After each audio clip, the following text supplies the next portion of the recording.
Lots of cities call their historic black neighborhoods the Harlem of the South here in the South. 7 of them, in fact. But one local historian says Jacksonville's LaVilla neighborhood was that and much more. I'm joined now by Ennis Davis, certified senior planner with a passion for Florida's cultural and architectural heritage.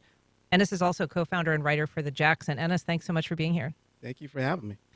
So you recently published an article in the Jackson called The Harlems of the South. Yes. And you named 7 areas that claim that title, which surprised me. But I want to ask you about why you chose to tackle that subject.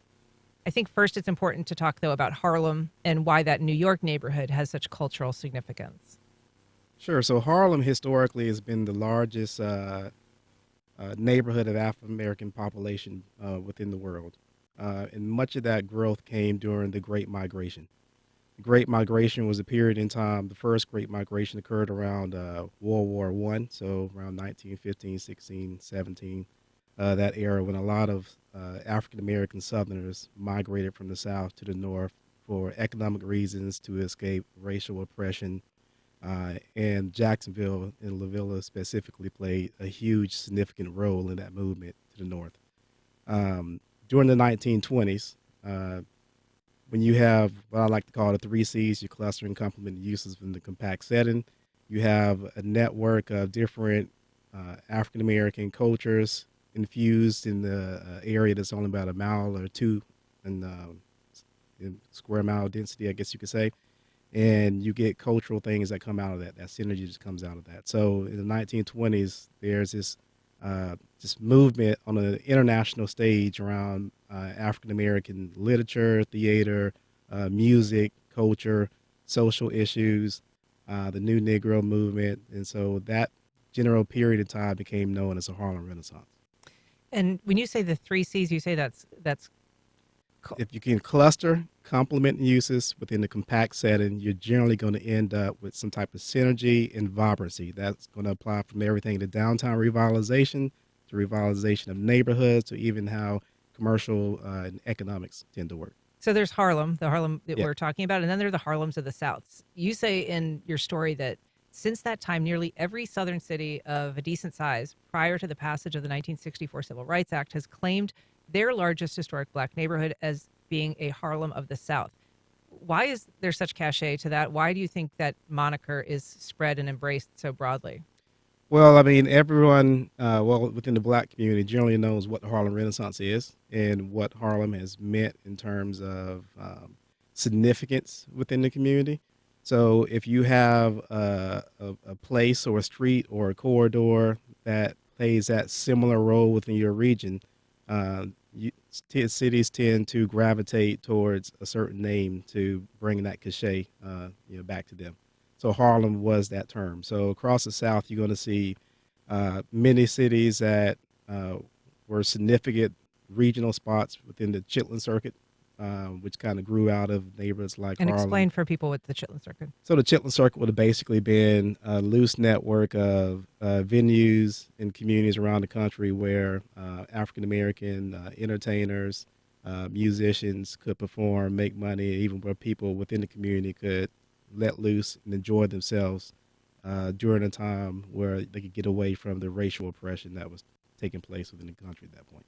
And that includes artists that people will be familiar with, Blind Blake, including we heard his music coming into this segment. But talk about some of the other artists that circulated through the Chitlin Circuit. Sure. So most people here are going to know Ray Charles, who basically got to start here in Jacksonville, right there on Ashley Street.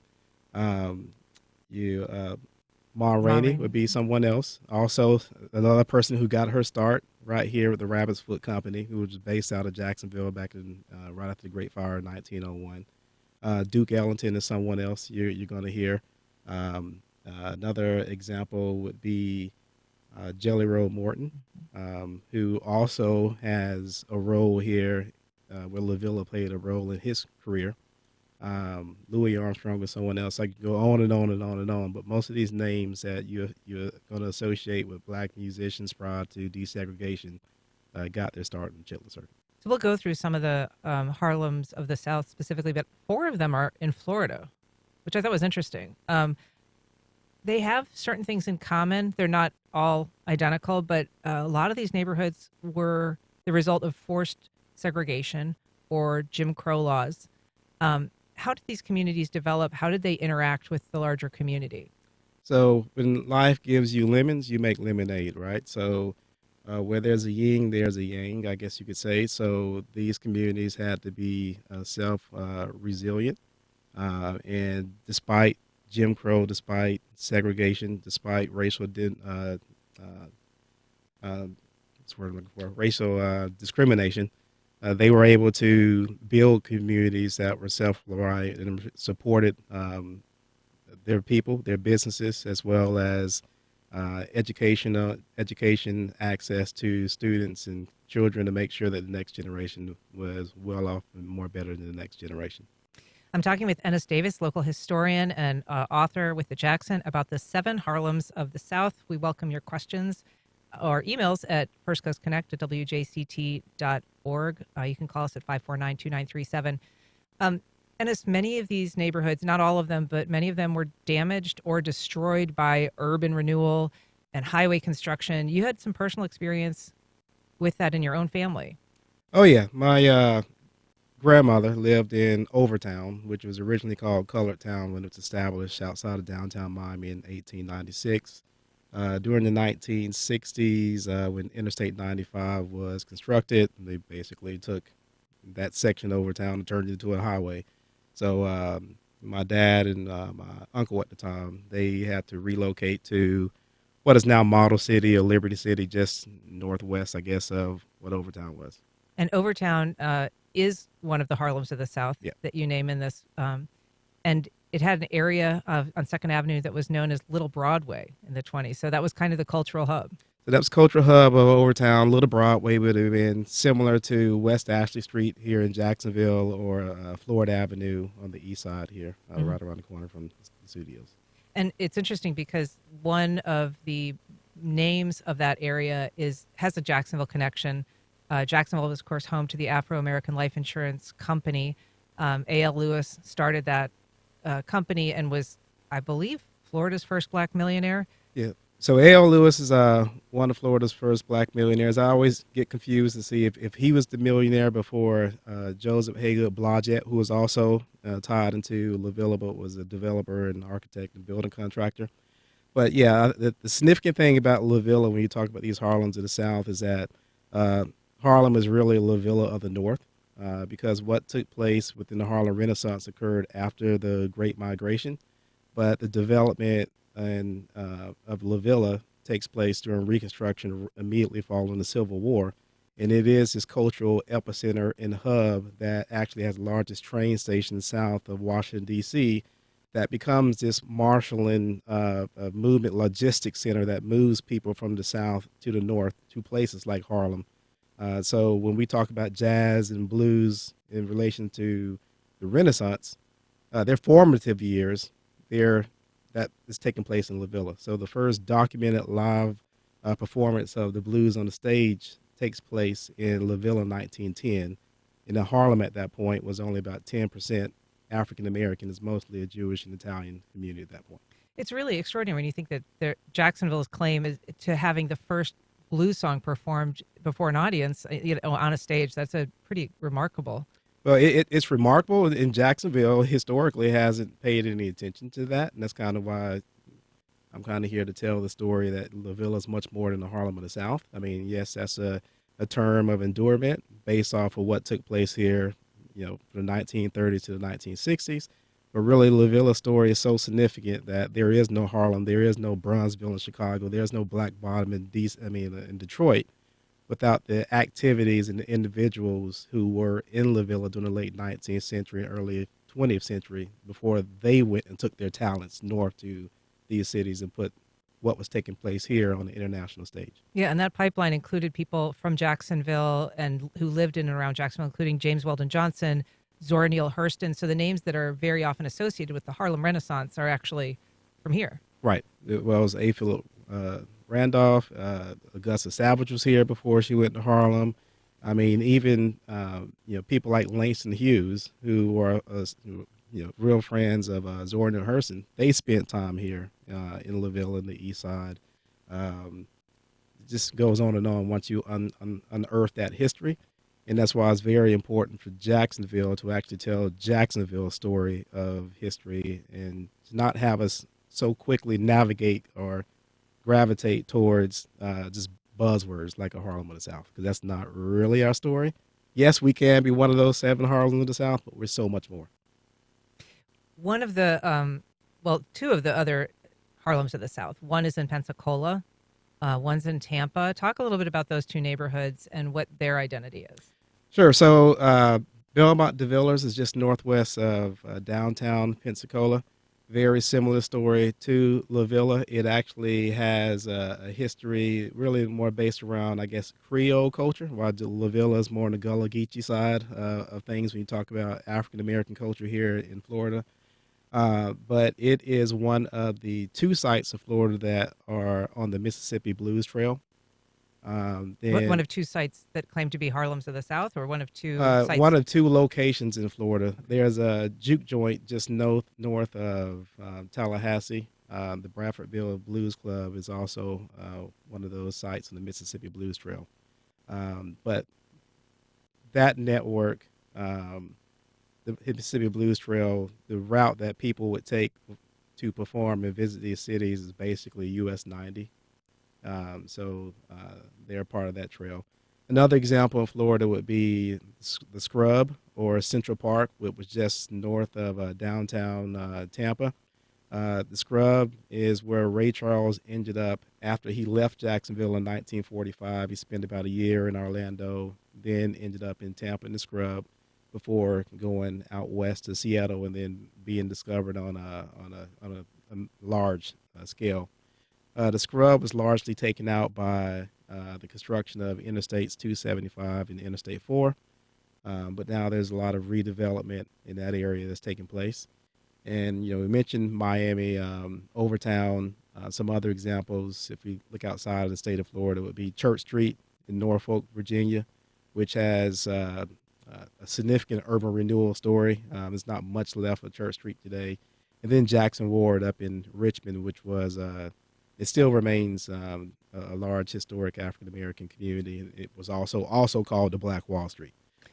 That's right. I wanted to go back to Norfolk because I thought that was an interesting example, the Church Street area, that you say in your piece that the Navy backed a plan to have an urban renewal project approved under the Federal Housing Act. It was the first city in the country to have that? It was the first city to get its act together in terms of trying to access those urban renewal funds. And if you've taken a trip to Norfolk and driven around downtown, outside of downtown, you'll see that they use a lot of money to demolish a lot of history and construct just a number of public housing projects. Many of those developments they're now trying to retrofit and redevelop, but a lot of that cultural heritage and significance is lost. And I think it helps put it in perspective when you see, the damage that has been done to LaVilla in terms of urban renewal throughout the years, that there's still a lot of LaVilla history and historic sites still left that gives us the opportunity to save and protect what's there, but also intentionally work to repair and restore and put back into service the urban and very vibrant mixed-use environment that it used to be. We've got a call, Michael from Duval County. Good morning, Michael. Welcome to First Coast Connect. Good morning. I'm calling primarily to compliment Ennis Davis for the great work he's doing.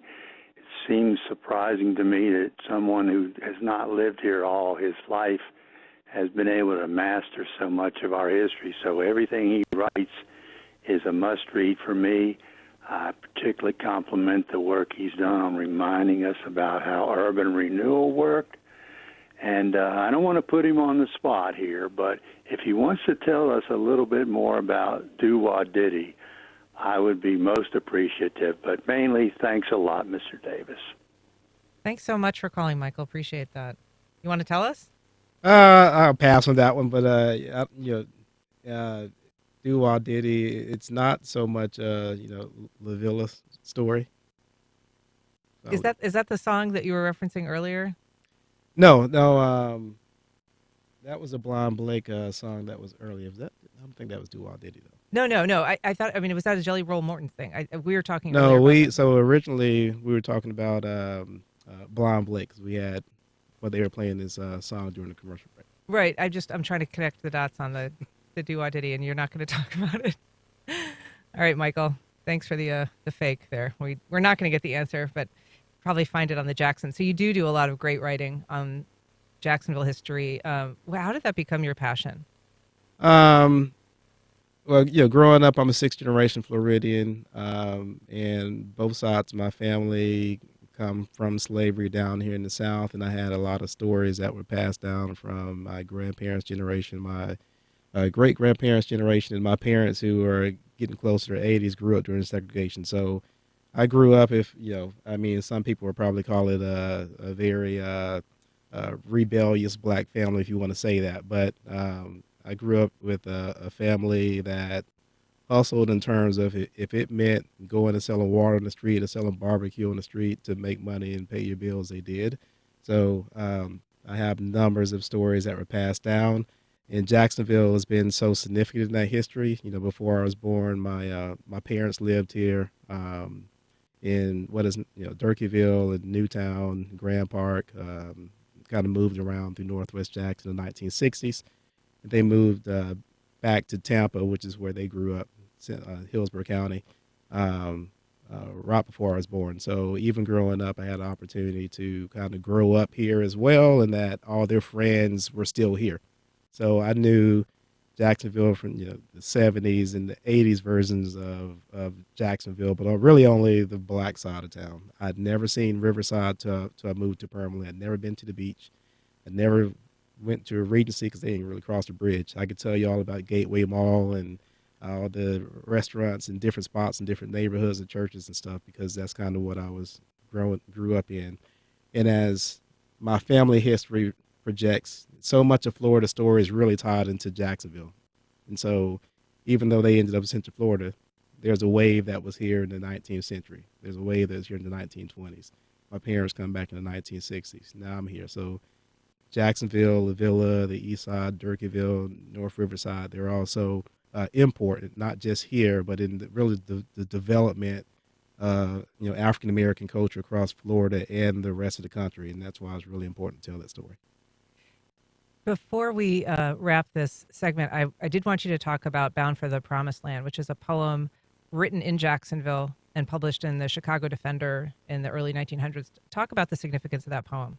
Sure. So this is where we get down to the Great Migration and the development of the country as a whole when it comes to African American movement. Bound for a Promised Land was a poem written by Matthew Ward, who stayed right around the corner in the east side of 1916.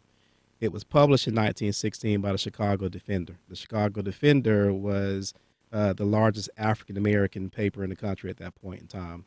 Pullman porters associated with the railroad would take that paper and kind of distribute it around places in the South.